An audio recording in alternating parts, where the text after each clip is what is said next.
Patrick. Peter Michaels. Patrick Bateman. We're doing it again, are we? Another episode of The Road, the Stage. How fun.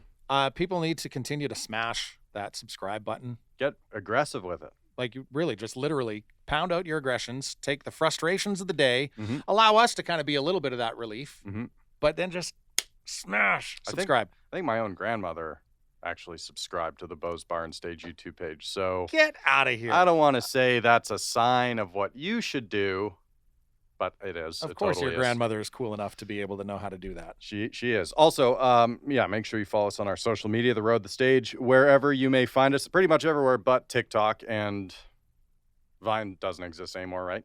How soon do we get into TikTok? Like, I mean, eventually. Anyway, so today's guest, this is a really cool one because you have a pretty big historied. I think historied works. But anyways, you've known this guy for a long time. Yes, we are very historied. Yes, incredibly historied. And his name is Kurt Dahl. Why don't you tell us about Kurt a little bit? Well, there's so much to tell about Kurt. He's an accomplished drummer and musician in One Bad Son with several top 10 hits and a #1 song. He's a very well-established and well-known lawyer in the entertainment field. Yes. He's like president of the Sask Music, which is incredible. I didn't know that until just the other day. It's crazy. This is a pretty smart dude and just a rock guy at heart as well. And I've known him for probably about 8 years and enjoy every single chance I get. So this is actually going to be one of my first times talking to Kurt. So I'm excited, and I hope you guys don't have too many inside jokes that make me feel left out. It's going to be a lot of Jack Daniels talk coming up. All right, well, you didn't get to hear the introduction we did for you, Kurt, but basically we're out of time on the podcast because giving Kurt's biography pretty much took up the entire length of time today. Yeah, it's lengthy. It's lengthy. Well, you don't just all you have to just say is, he's a hard-hitting drummer with who likes to party with his friends in Red Deer. That's exactly what I said. And likes the books, or liked the books at one point. Yeah. We're going to try over the course of this episode to delve into each of the things that you do, but it is a crazy amount.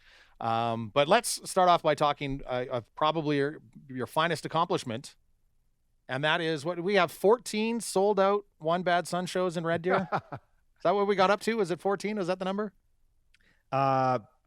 We got to ask Brennan. Where's Brennan? Yeah, It's a good question. We've been wondering the same thing. Yeah, where is Brennan? We say his name all the time, but we never see him. I don't know what to.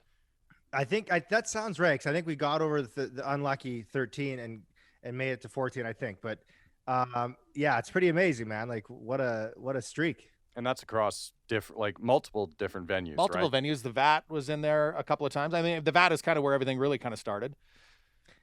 Yeah, well, I got a funny story about that later. You know how the first place we played in Red Deer, which it wasn't as cool as the VAT. Oh, don't save it for later. It's what was? We're biting. Okay, well, it's funny, like, and it very much connects with Bose.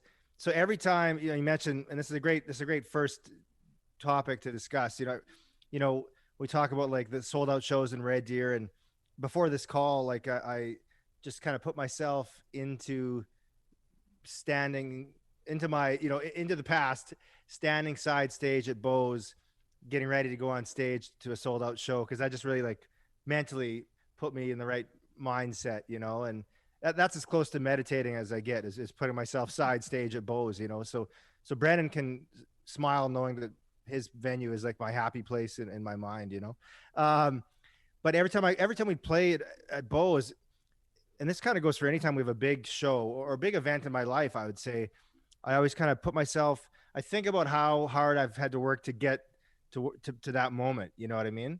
And all the shit. Can I swear on this podcast? I'd be upset if you didn't. Okay. All the shit I had to get through individually or as a band, whatever, to get to that place, and I feel like it's just like, it's kind of one of the things I do in my life that just makes me feel really grateful about shit. Right. So anyways, when I'm side stage at Bose, I always think back to our first show in Red Deer, which is at a place called The Zone. Do you guys, does that place exist? It was up on the north end, I want to say. Before my time in Red Deer. Definitely before your time, for sure. It was in the corner of like a little strip mall thing, right? Is that? Yeah, it was horrible. Like way north Red Deer? 77th, yeah. I think, okay. Yeah, I know what you're talking about, I think. It No, became something else, right? It did become something Yeah, else. okay. Yeah. that's good. So I'm not going to offend anyone. It's gone No. long. No. Well, when was that? How long ago was that? So it was years ago, and so let's guess. So we started touring, 2000 and 7 or 8. Wow.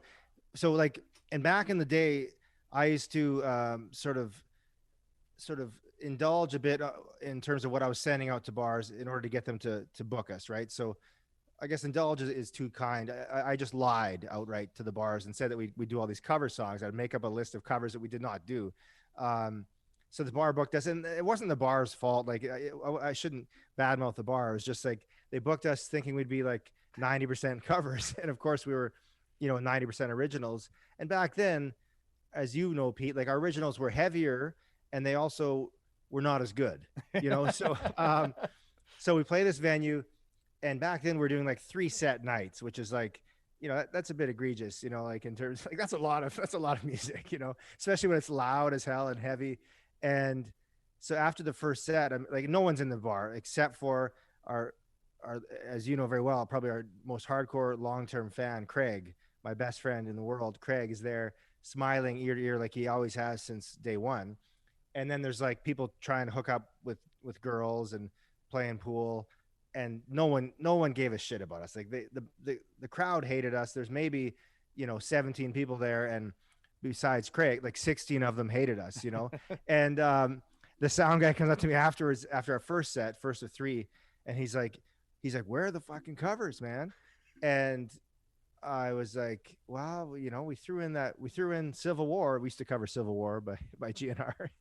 And he's like, well, that's not gonna fucking cut it, man. Like you got to play covers if you're gonna survive this night, and we just looked at each other, and I think we started the next set. We only knew like 5 covers, so we were effed, right? Like we couldn't do it. But in those days, we just looked at each other, and sort of like, I'm not sure how we, like, looking back now, I couldn't, like, the me of 2021 couldn't handle it. Like I wouldn't be able to get through that. Like playing to a crowd that hates what you're doing. I wouldn't have the wherewithal to just get through it all. But back then we did it every time. And so long story short, every time I'm side stage at Bose at a sold out show, I think of that night, and just, and that's why I'm smiling half the time on stage. Cause we have it so good. We're so lucky to be where we are. And so, like, it's the polar opposite of the type of crowd that we get at Bose, where you got a packed house, everyone's screaming for your originals. It was just those sort of contradictions, or those contrasts, really just like keep a guy grateful, And you didn't have to lie about what songs you were playing to get on stage there either. No, I didn't lie to Brennan to get the gig. I am right. curious though, like when you would, say, hey, we play these awesome covers, here's what we play. Were there songs that you knew would, make them a little, ease them on? Like they were like, yeah, you're playing that Bon Jovi song. Yeah. Well, were there any like kill shot songs that you didn't actually play that you lied your way through to get on stage? Oh yeah. Big time. And as a lawyer now, it's kind of funny, cause like, was what I sent, was that legally binding or not? I don't know. But it was like, we did Civil War by GNR, and then I think we did Mr. Brownstone or something, and it's like, but I would list like all the hits, Sweet Child of Mine, Paradise City, like Don't Cry. Hey man, you got to do what you got to do to get in this industry as a band, man. Mm-hmm. Like we had to get gigs, and what a time, man. I always look back in those days. Anytime we've got a big show as a band, like I look back and just think of all the shit we've been through as a band, in particular, like, Shane and Hicks and I, and just, I feel nothing but love for those guys, because we've been through it all, What's funny about all this too is covers eventually did become such a huge part of the OBS set. Like, I mean, there's some legendary moments of fans just losing their mind with, Baba O'Reilly, and then Psycho Killer kind of took on your cover of Psycho Killer, like really took on a whole life of its own. It's one of our biggest songs. I mean, I think it is our biggest song based on Spotify, right? Like, which is kind of crazy. You're right. So it's and I do, like, I love playing a good cover, especially when it's like, I feel like if you can reinvent it, make it your own. If you're gonna go just play the kind of a the same version as the original, then like what's the point, right? Like, which is why I think Psycho Killer really always stood out for me and for the fans. It's like, you know, it sounds quite different than the original. It sort of has been put through the OBS lens, you know, and the cool thing about it, doing a cover that like everyone in the crowd, like it shows that you are a fan as well as the band, right? Just like the people in the crowd, it's like you're all on the same page, embracing this, Babel Ryley or whatever, right? It's pretty special. Now, I do call bullshit a little bit on you guys not knowing covers, because I would bet that Hicks could probably fill 3 full sets of Metallica covers all on his own. Yeah, you're right. And then Shane and I would sort of like fumble our way through it to, yeah, for sure. Well, let's talk a little bit about venues. I mean, you guys are, you know, especially going back to being a younger band, you know, out on the road, going to strange places for the first time. How important is it to have a venue that treats you fairly? Like, I mean, again, you're having to lie to get your way into these places. You know, it's such a good point, man. Like, honestly, and as you can imagine, like we've been to every kind of venue there is, right? Like, and I've said this on other podcasts, and I'll say it here even more gladly. It's like Brennan and the people at Bose, like they treat us like nobody else. Like they're the top. They're the gold standard in terms of like artist treatment, you know, and how in terms of how a venue is gonna take care of their art, the bands, you know,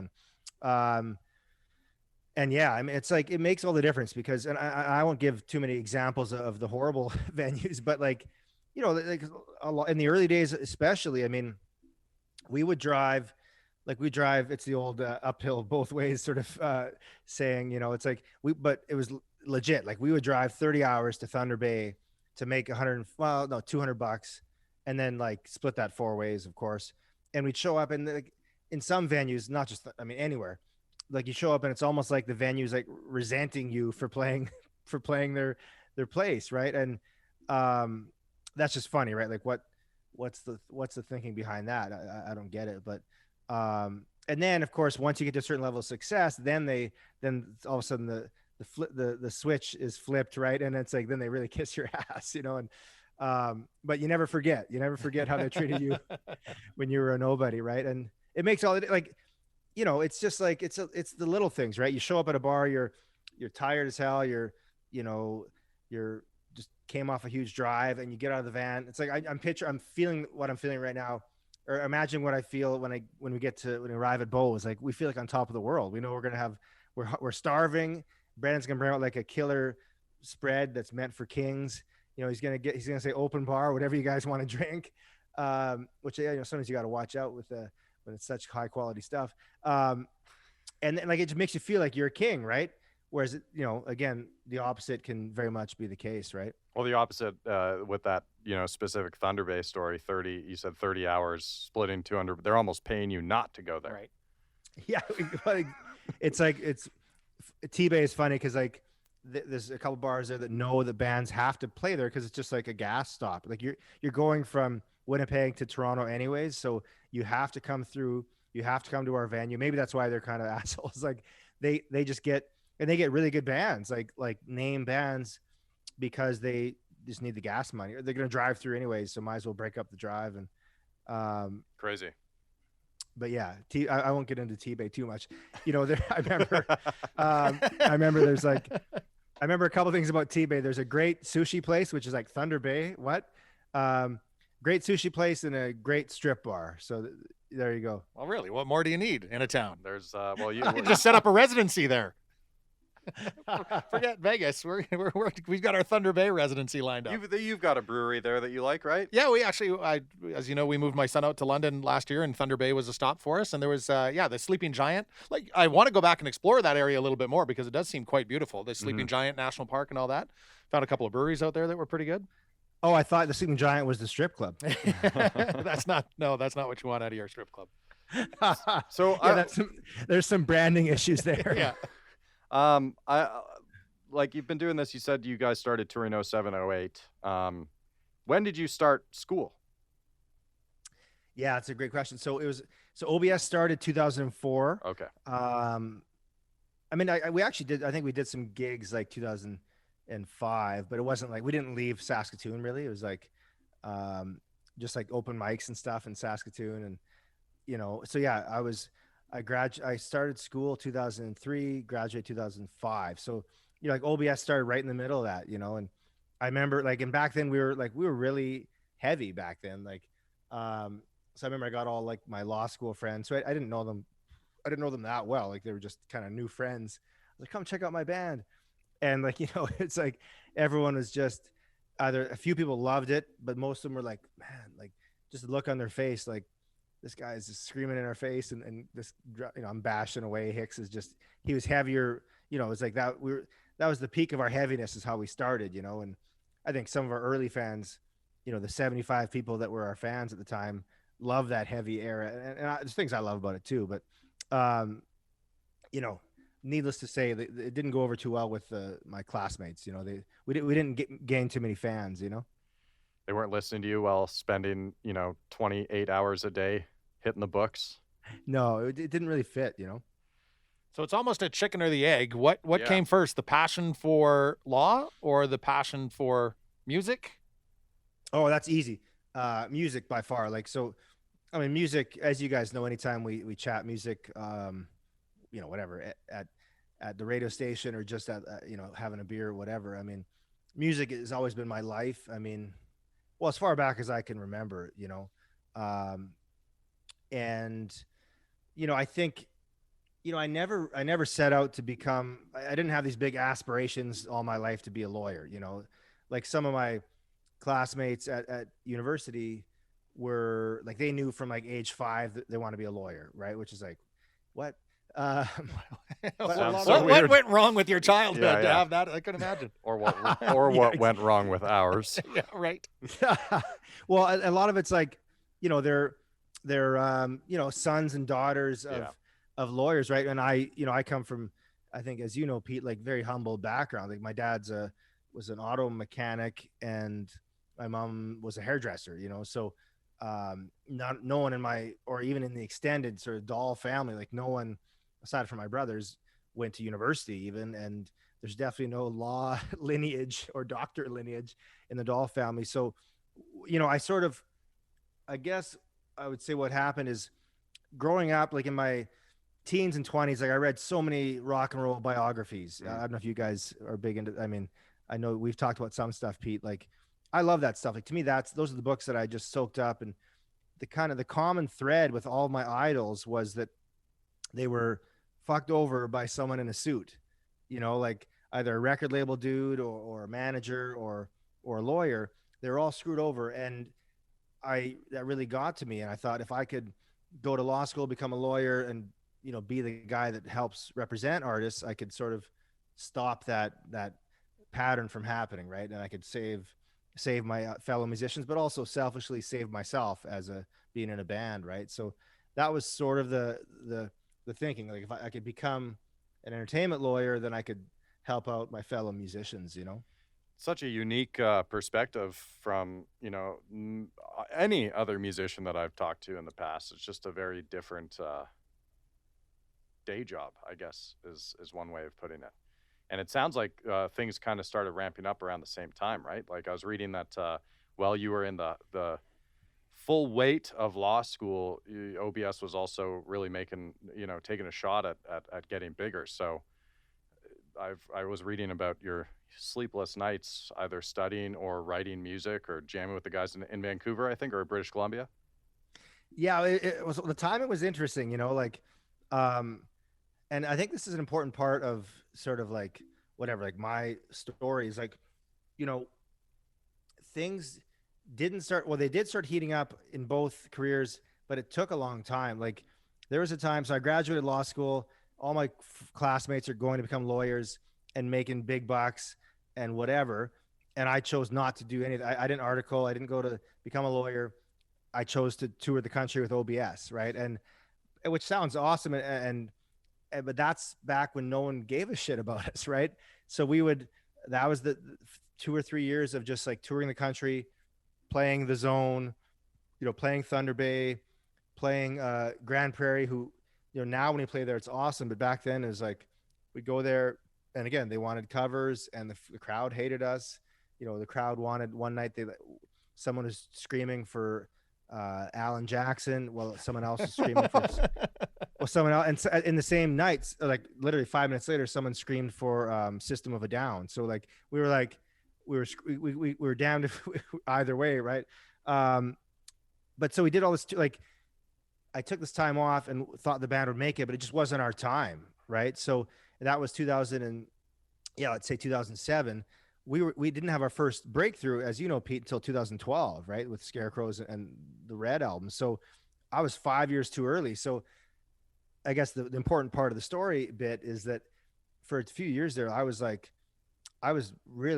through like a real, I would say it was like a year and a half of like real depression, and because the band that I loved wasn't happening yet. Like no matter how much I tried, it wasn't happening. We couldn't get things rolling. And then I wasn't a lawyer. I wasn't, I hadn't done anything in that world. I hadn't met Jules yet, my wife. So I was like, kind of bummed in that way, like, just not happy that way. And it's just like, we all lived in the same house. We had the OBS band house, which was kind of legendary, and that was cool. But it was like a year and a half. I was just like, I remember just feeling like so unmotivated. I used to sleep in till like 1 p.m. and just in my mind, I was like, well, it's like, at least I got some of those hours of the day out of the way, which is like, so opposite of how I am now. Right. Like I want to just go do good things and whatever. Right. And back then it was just a weird time. So anyways, to your point, things started to take off later. It just took like 4 or 5 years of working my ass off on both. And then eventually they both started to happen. Right. But in those those rough years, I think I would call it like the years in the wilderness. I didn't know who I was really. Right. And neither of the two things that I am known for now were happening. So it's a good sort of, it's a good lesson just to stick to your guns, right? Keep doing your thing. It may not happen right away, but 4 or 5 years later, all of a sudden, boom, both things blew up, and then here we are, right? But I love that those times led you to take that moment to put yourself in that spot before you go on stage at a sold out show at Bose with that crowd chanting.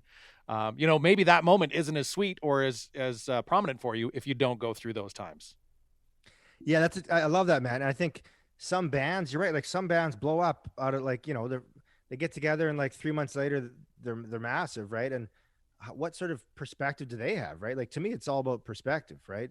I think that's the same with Hicks and Shane. Like we've never gotten inflated egos because we've had to work our asses off for so long. And I think that's kind of what maybe is part of the OBS success story is like, just we're humble dudes because who knows why, but like one of the factors is we had to work so effing hard all these years to get where we are. So we appreciate every single fan, right? So it's like, we don't take anything for granted, which I think is, I've seen it many times, as you guys have. Some musicians just goes to their head, right?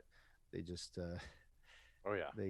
yeah. But I think it comes from your guys' roots. You talk about your dad being a mechanic and, Shane comes from a farming background and, Hicks's parents were hardworking and had the painting business. So, and you guys just kind of that hard working man's kind of band and a DIY band. Cause no matter, I think, honestly, I can't think of a time maybe outside of some of the stadium shows opening for Def Leppard and Judas Priest where I didn't see you guys tearing down after the show, right? It's always been you guys rapping chords. You got to wait. You didn't do that stuff for them? I offered a couple of times, but I maybe wasn't in the right state to be rapping chords at the end of a show. But I remember like once when you mentioned Def Leppard, like that's still one of my fondest memories as in OBS.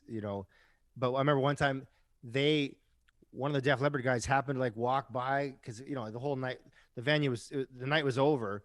And he was just walking, going for a walk through the venue, and he saw us tearing down gear, like tearing down our merch, and he thought it was like, it just took him back to his early days. And I won't do an impression because I've got a horrible English accent impression, but he was just like, he just thought it was like, he was really touched that, that we're sitting there packing up our merch, Well, I would hope it would be humbling for those bands as well, because even Def Leppard at some point was a band that had to play in shitty UK venues where nobody probably gave a rat's ass.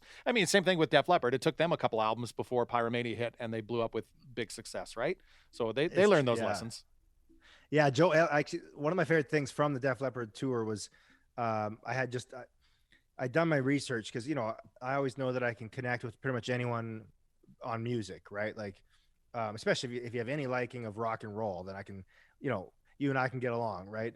That's the great thing about music. It's the great connector, right? Like you could have two enemies and you could connect over music, right? And so with Joe, I was like, I just want to do my research in case we had a chance to chat. And on these sort of tours, it's not like you get to hang out with these guys backstage. It just usually doesn't happen, right?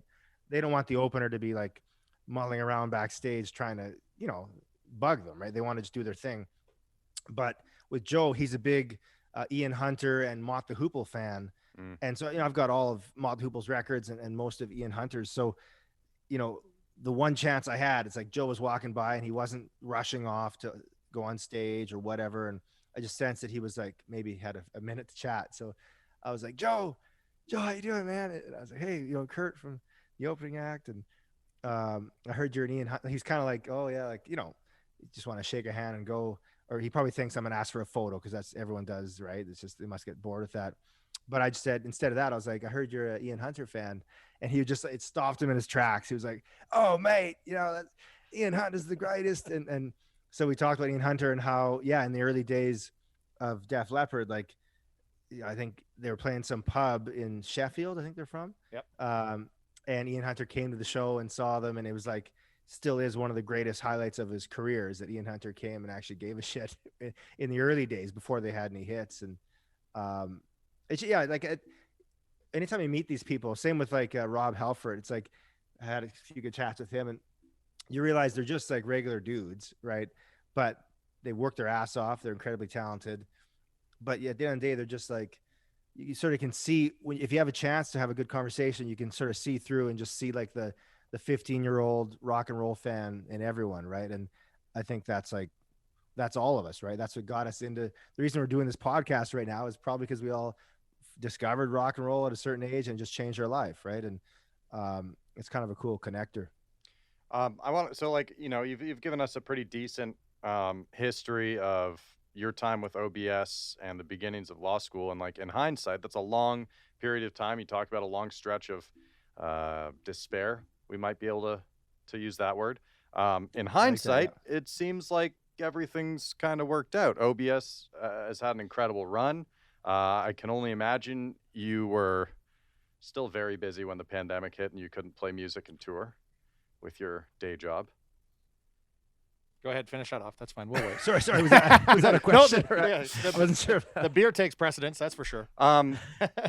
When you tell people you're an entertainment lawyer, like as simply as you could describe, like what is that? I mean, you said you grew up, you wanted to get into law because you'd read about so many rock artists getting screwed over by suits and blindsided by legal things. Like, what do you tell people when they ask what that means? Yeah, no, totally. And I think that's a great question because for me, it's like obviously I live it every day, so to me it's obvious. But I think you're right. To the average person, it's not. Like, so basically, like I'm just like a regular contract lawyer, but with cool clients, so like a lot of it's like negotiating record deals or management deals, or, a lot of times like artists get their songs placed in film and TV. I negotiate those deals.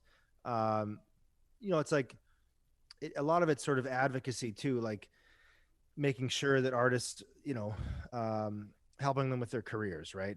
That's the long and short of it. It's like negotiating a lot of deals for artists, but also being the person on their, like every band or artist, when they get to a certain level, they've got a team of people, like a manager, record label, booking agent, and then entertainment lawyer.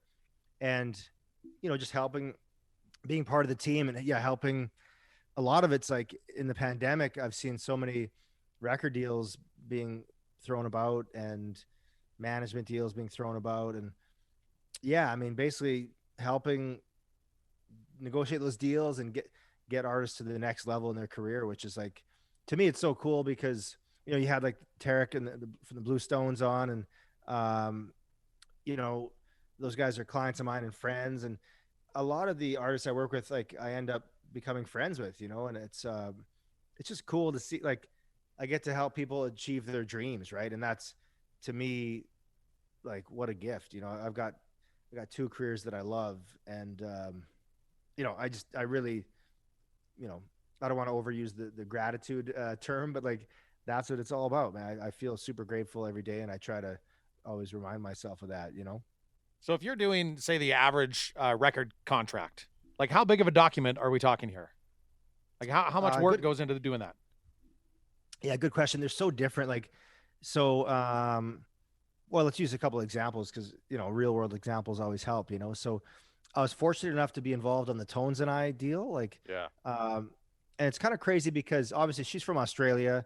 I'm not from Australia, and I'm not called to the bar there, but it was kind of a cool thing. Like her manager was a self anointed failed entertainment lawyer. Like that's how he refers to himself. He tried doing entertainment law, sucked at it, and gave up. But he started reading my articles on my website, and my website, like, it's kind of been a weird thing. Like, you know, I started writing articles in 2010, so 11 years ago, about things in the music biz that I didn't know, like I couldn't find the answer to, right? So things like what to look out for in a record deal, or how much should you pay your producer in terms of points, like, and is your producer a songwriter? These kind of things.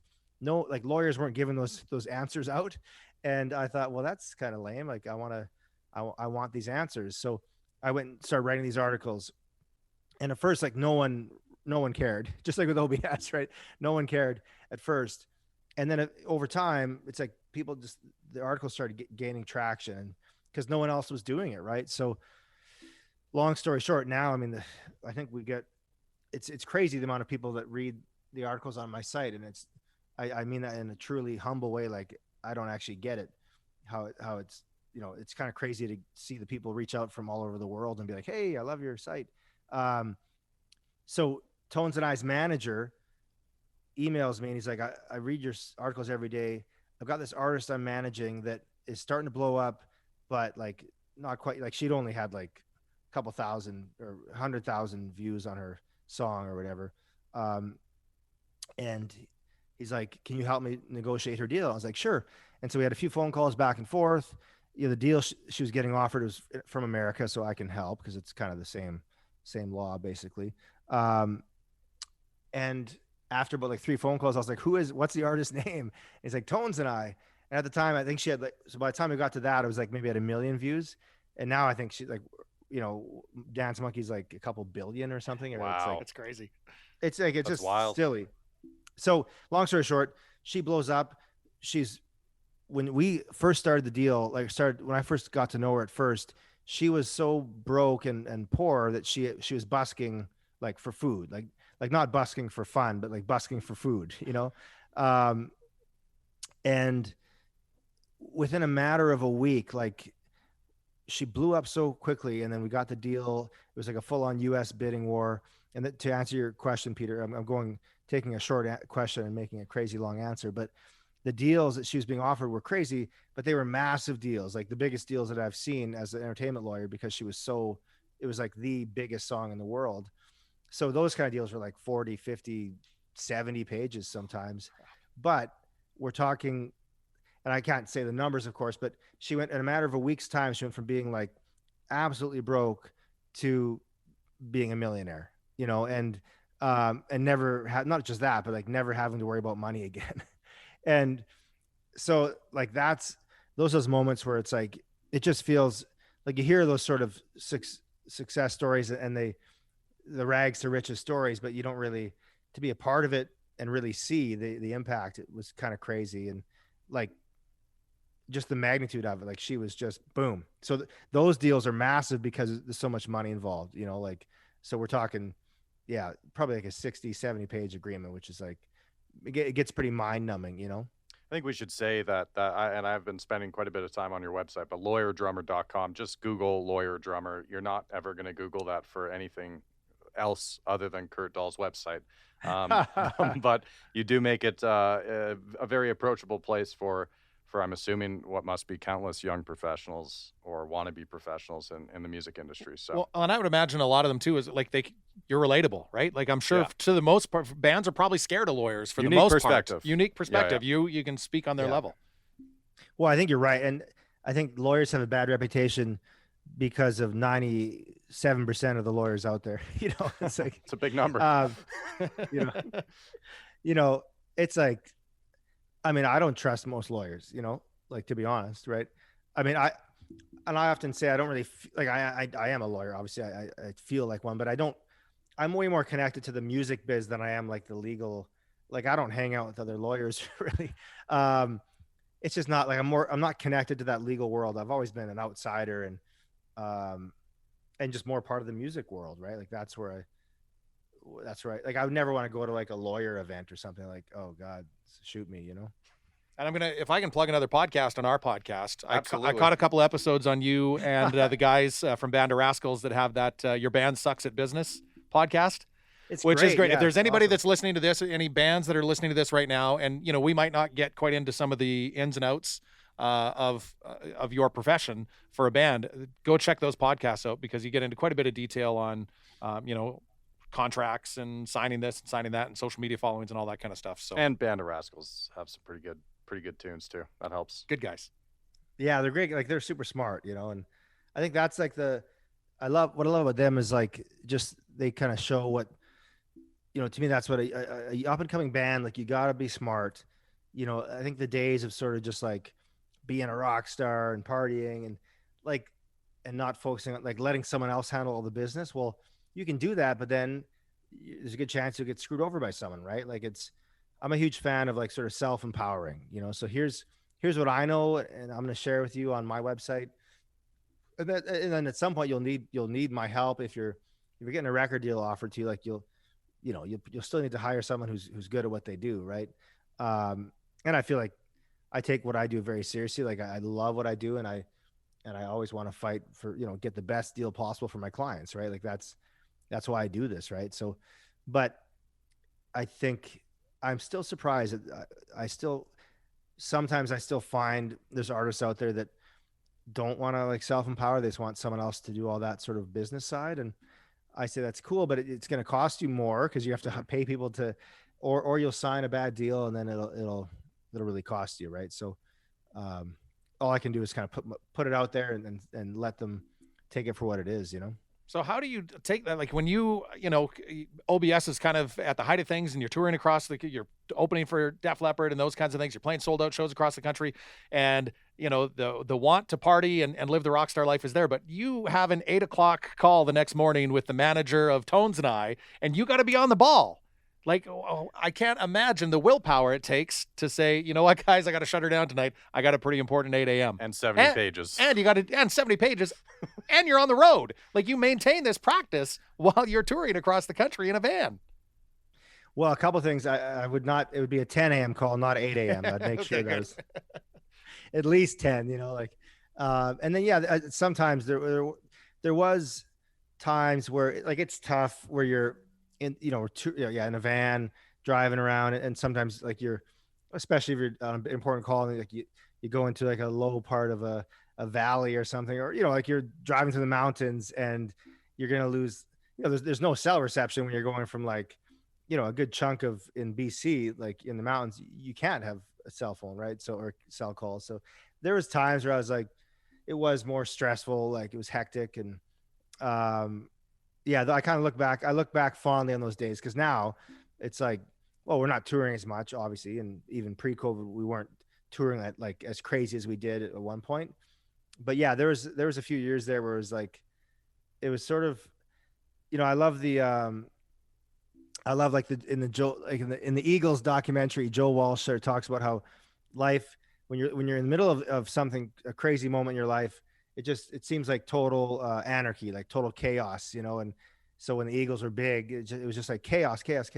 And then it's not until you step back and look at it years later that it looks like a fine piece of art, and I can relate that to OBS. Like there's times there at OBS and the law practice where it's like, there's times there where it's just like some days we're just so crazy busy driving like all day, doing calls all day in the back of the van. And, but looking back now, it's just like, I look back and smile with, cause it was like, what a crazy time. Right. And of course, like you said, it led to here. Right. So it was all worth it, I want to pester you a bit more about the legal stuff. And I'm sure you and I could talk for days about it, but your Master of Laws thesis, as I read it, was how musical artists will make a living in the internet age. Yeah, yeah. And just yesterday, and I was a bit too young to understand what was going on with Lars and Metallica back in 2000. But yesterday, Corey Right. Taylor was on another podcast talking about how Lars was he was right. Like he had every right to fight hard against Napster when he did, even though I seem to at my young age I seem to remember him getting a lot of flack for Oh, it. there was a ton of flack for He was it, kind of right? made He fun did, of, yeah. right? Sure, yeah. The Yeah. fans, the fans kind of thought they were, he was against. I mean, I was stealing it. Sure, who wasn't? At Yeah. 9 years old. But like, so with that being your thesis, what, 10, 15 years ago, probably? Yeah. 2009. Yeah. Okay. Yeah. It's 2021. There are definitely conversations to be had about how digital streaming is negatively impacting artists. Like, what are your thoughts today on that whole situation? Yeah, it's a great question, and you're right. We could talk about this for like 3 more hours. So, and I guess first off, I think with the Lars comment, or the Lars point, I feel like it was just a bad look at the time because the kids, like you and I mean, we're ripping Metallica songs, and we're young kids, we're broke, we got nothing, and Lars is doing the interview from his mansion, Yeah. and I won't do a Lars impression because I'm not good at impressions, but I like those that can do impressions. But Lars is like, complaining he can't buy as much expensive rare art because of this. So it was just a bad look, right? Like is this rich multi-millionaire complaining that young kids are taking his song. So that was a bad look. But and I guess to some extent, I mean, he's right that. Well, I guess I'll put it this way: like the genie's out of the bottle in terms of people aren't going to go back to like buying physical music. Like, Yeah. I mean, guys like us all still buy vinyl, I'm sure, and I still buy the occasional CD, and that's all good. But like, I think you're not going to sort of put the genie back in the bottle and go back to like physical. Just like we're not going to start buying DVDs again. Like, probably not. Like you used to have a big shrine on in your living room of all the DVDs you own. Well, now you don't. It's all just one button away, right? For better or worse. There's things I really don't like about that, right? Like, I still have a record collection, and to me, like, I don't like something's lost going to digital. There's no doubt about it, right?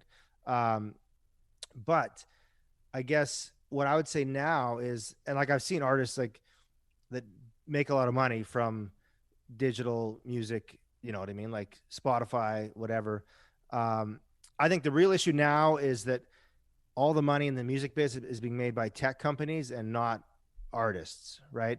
Like Spotify, like whatever Daniel Ek or whatever his name is, like, he says like he basically he devalues music, but then his company is worth however many billion, right? Mm-hmm. And I say, well, what's the basis? What's the value in that company? Well, it's music. So it's like there's an inherent disconnect there, and I think that's the world right now, is that these tech companies make all the money, whether it be Facebook, Google, Amazon, Spotify, you name it. And the, content creators like musicians aren't making much from it. So unless you're at the top, if your Tones and I, like, I'm sure her Spotify checks are pretty massive, right? But that's like the 0.001%, right? I remember a few years ago, because I've still never used Spotify. I just, I got a new phone and they gave me a free 6-month subscription to Google Play Music like 5 or 6 years ago or whatever. And just since then, I've stuck with it. But when people kept asking me, oh, you don't use this app's way better, I remember actually finding an article breaking down which apps paid artists more per stream. And Google at the time was a bit more, which is not saying much because it was like 0.1 cent to like another point, a slight point higher than that. So it still irks me a little bit that we've all just grown so accustomed to this new format. And I believe that musicians have every right to kind of fight for more, but I just don't know how it's going to work out. Well, that's the question, right? Like, what do you, it is, I do find it like, my overall opinion is like, musicians should get paid more from streaming. Like, to me, but then how does that work? Like, how do you make that happen? I don't know. I mean, maybe the tech companies have to give more of their bottom line, or I don't know. But what I do know is that, like, in today's modern industry, it's like you have to tour your ass off to make a living. And of course, great timing on the pandemic, but so like, what about the musicians who don't want to tour? Like, not every musician is a road dog, right? Like some people don't want to be on the road 10 months of the year because, and I don't blame them. I don't want to be on the road 10 months of the year. Um, so it's like, it's sort of, and then also another one of the effects is that ticket prices have gone through the roof, Yeah. for at least for big bands. Like I think when you're playing Bose, I think ticket prices are totally reasonable, right? But like, there's a reason why the Stones are charging like $1,000. It's because they don't make any money from record sales anymore, and Mick has to live that life still, right? Yeah, $400 to see Dylan.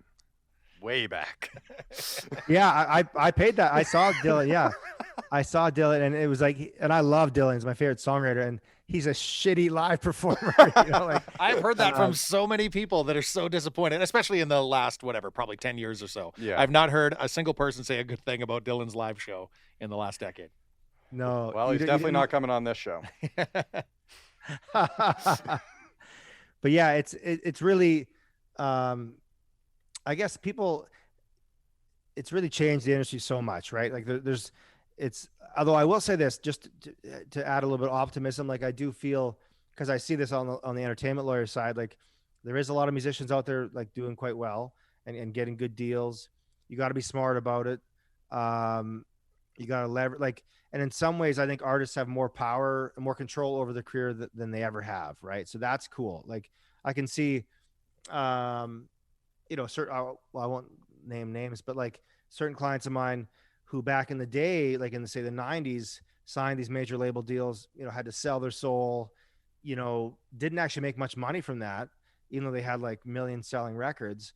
And now they can go out, put out a record on their own or through like a small independent label, and then make, most of the money directly to them through the internet, whatever. And then they can tour and make it a bit easier, like kind of almost like a DIY approach. And most of the money, like it's all within their control, and that's kind of cool.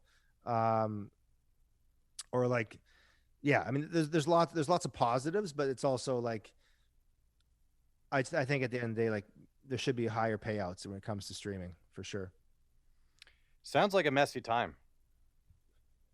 Well, it's an interesting time. I wouldn't say, I mean, that's just me being an optimist. Like, right. Like I feel I've seen artists like do such great things. Like, there's this client of mine, Robinottolini, like she's country and she writes her own songs, and she's just like a legitimate talent, like a real deal sort of artist. And, if this wasn't 2020 when she blew up, she would have had to go through the whole major label bottleneck, and you had to pretty much sell your soul to be on a major label, and they would own everything. They wouldn't let you have opinions on, the album artwork and, even the song selection to some extent. But with her, it's like, it's all within her control. She's writing the songs, picking her producers, choosing the release schedule, and she's with a major label. She's with Warner in Nashville. So it's like, in some ways, like you can go out there and use, and I'm not on TikTok, but you could use TikTok, Twitter, well, not Twitter so much, but Instagram, like as an artist, YouTube, Spotify, you can go out there and do it all yourself and create a buzz, and then get the labels to come to you, which I think you could never have done in the 80s, 90s, even 2000s, right? So I think, again, there's a lot of things I would change about the biz for sure, but I think there's also like, if you're a hardworking, self-empowered artist, like you can go out there and create your own story, create your own, success, and then name your price in a lot of ways. Like if things blow up, right? That doesn't mean it's going to be easy. It's always, but even back in the heyday of recorded music, it's like for every Motley Crue, Pete, there's like thousands of bands that were like wannabe, or there were great bands like Motley Crue, but never made it, right? And they end up on the boulevard, sort of just, or they sign record deals and then get screwed over. And like these stories are they really abound, so it's never been easy to make it as a musician. But in some ways now, I think a lot more is in your control, which is to me like a real positive. Again, back to that, do it yourself. Well, and I keep, I have to remind myself, we've done a few of these interviews now, and I'd say half of our guests have Patreons, which did not exist 10 years ago outside of maybe a tip jar at the merch table.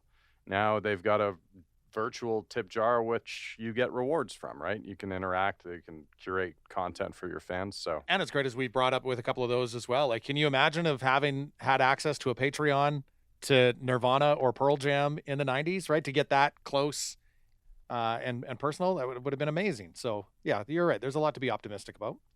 I think with episode 2 with Kurt, we'll have to talk NFTs, but we won't do that today. No, I love it. I love it, guys. I could talk on this stuff for hours, man. This is what I love. I'm not going to let this go by. For those listening, there's Kurt's in his. Is this your living room that you're in, Kurt? Yeah. There's the Annie Leibovitz picture of John Lennon naked with his leg wrapped around Yoko there from the Rolling Stone cover. Thought I recognized that. Oh, was it Rolling Stone? Yeah. Yeah, that was one of the. I think that was close to one of the last shoots that he did before his death for Rolling Stone. And it's amazing that that's in your living room. And I know my wife would never allow that to go up in the living room. You have one though? Well, I've got the Rolling Stone cover of that. Okay. Yeah. So shout out to Jules. That's awesome. Well, like when my son Levon was like young, he was always like, "Why is John Lennon naked?" And like he just didn't understand. He didn't get it, you know. And is he being silly? And I was like, "Well, yeah, he's being silly, sure, you know." But yeah, it's we got a lot of like rock and roll things around the house, as you can imagine. All right, I love that that's there. Very cool. Pete got his Motley Crue mention, and he got his John Lennon mention in, right?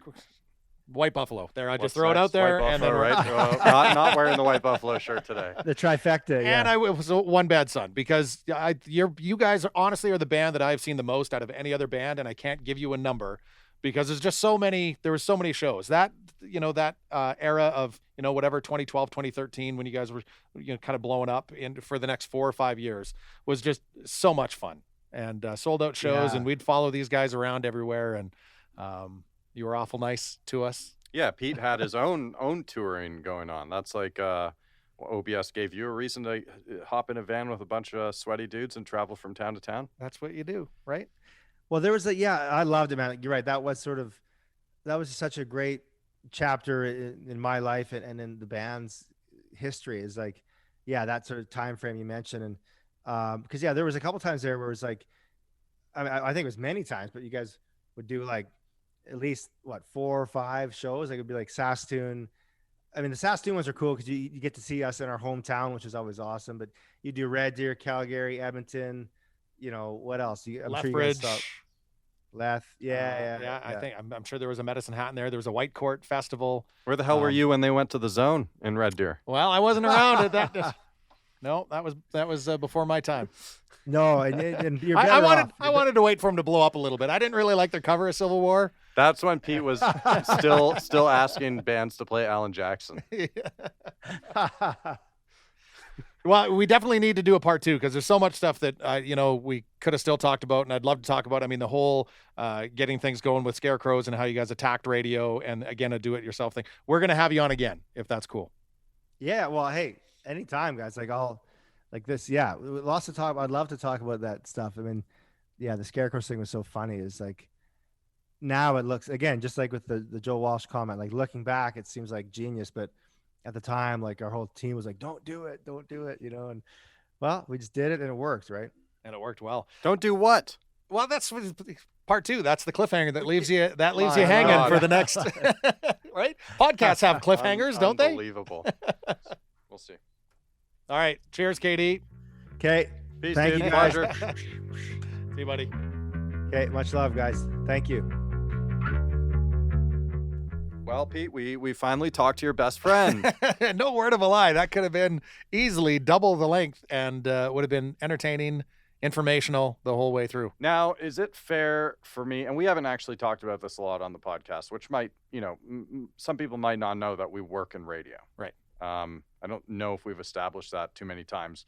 I think it's fair to say that you played a pretty big role in getting them on the radio. At least in these parts. Well, I would disagree with that, and that You- they're like you awesome, always do. that they're awesome songs is what got them on the radio. But like we alluded to with Kurt a little bit, and I do want to save it for another time because it's a great story. But they worked really hard to build connections with radio. Yeah. I didn't deal with a tracker or a promotions person, or like Kurt was emailing me personally every week. Yeah. Hey man, if you hadn't listened to this song, give this song a listen. Give this, and Which is usually done by someone else. which we is should- we almost should always say. done by somebody else. Yeah. And there's a reason for that. It's Mhm. that it's pretty successful, but that's the way it started. And so it was just emails back and forth on that song Scarecrows, and friendship kind of developed, and I Somehow- believed in the song. And Somehow they still weren't too scared to show up in town and actually meet you. well, I wasn't like, I hadn't followed them from town to town at that point yet. They didn't know that they were gaining a stalker. Hey, I didn't say it. And I it is, didn't use the S you know word. what? I will own it completely. Like there were many nights where we would, again, he's not wrong. We would go to Lethbridge. Yeah. We would catch the show in Calgary. Again, I could not tell you how many times I've seen One Bad Son, but I can definitely say they're the band that I have seen the most. Wild stuff. Well, thanks, Kurt. And again, I just want to stress lawyerdrummer.com, lawyerdrummer.com, especially if you're thinking about getting into music. And hey, as a music fan too, like there's interesting stuff that he puts out. Again, we talked about the Led Zeppelin lawsuit a little bit there, and Kurt followed that a ton, and he's got write-ups on that. So even yes, as a music fan, you will learn stuff. I think that lawsuit lasted like the entirety of my life It was as well. pretty so. crazy. Yeah. Again, The Road, the Stage. Follow us on social media, and What do you do with that YouTube button? you subscribe. Smash it. I'm going to start going to all of our listeners' homes and checking to see if you're subscribed to the Bose Bar and Stage YouTube account. TV's turning off. I think it's time to go. They're shutting the lights. They gave us is it a red light or a green light? I think it's a red I think light. we're getting into the swing of this thing. We're starting to enjoy this. Yes, exactly. All right. Until next time. Bye-bye. Wait. No. Ryan, new episodes every Wednesday.